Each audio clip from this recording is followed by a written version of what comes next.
Cherokee Nation is acknowledging that it made a mistake in not extending citizenship rights to freedmen and their descendants until 2017, something its principal chief says should have been done 156 years ago under the Treaty of 1866.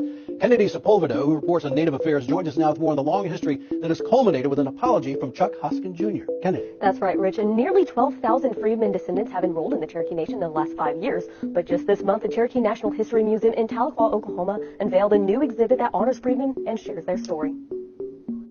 We have to recognize that there were times that we imposed trauma on others. Chuck Hoskin Jr., Principal Chief of the Cherokee Nation, says the tribe is facing its history by embracing the spirit of equality. I think any nation is a stronger nation if they tell the whole of their story, the tragedy, the triumph, and the chapters that are dark and difficult. And I hope people come here and, first of all, understand that happened. But I also hope they come away with some hope that we're in a new era in which, yes, we're recognizing that history, but we're also working towards collective healing. The new exhibit details slavery and emancipation on the Cherokee Reservation, details of the Treaty of 1866, the vote that relinquished Cherokee freedmen citizenship, and the fight to reestablish those rights. The most compelling part of this exhibit is the stories that were submitted by the Cherokee freedmen community that are a large-scale installation of those community voices that tell the story that have not been told for more than a century. My mother worked extremely hard for the rights of her children, her family, all of us, and so I must say I'm thankful. I'm thankful that we've moved forward, and I am proud to say I am Cherokee. The Cherokee Nation, along with the Chickasaw, Choctaw, Seminole, and Muskogee Creek nations,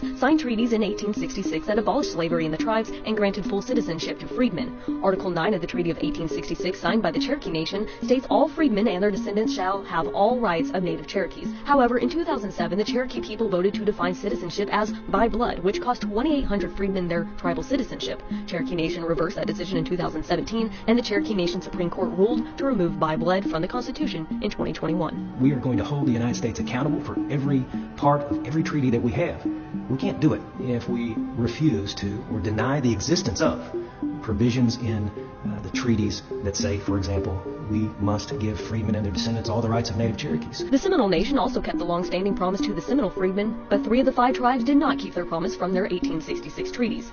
The Chickasaw Nation's senior counsel Stephen Greetham sent a statement that reads, "Few things are more sensitive than a tribe's right to determine its own citizenship. As to the 5 tribes, each of us have our own treaties and legal history. The citizenship status of freedmen under Chickasaw Nation treaties with the United States was long ago litigated, and the U.S. Supreme Court held in 1904 that our treaties and laws neither vested freedmen with citizenship nor obligated the nation to extend citizenship. The Supreme Court concluded that, quote, the Chickasaw freedmen are not members of that tribe within the meaning of the provisions of the agreement submitting the amended agreement to a vote of the male members of the tribe qualified to vote under tribal law."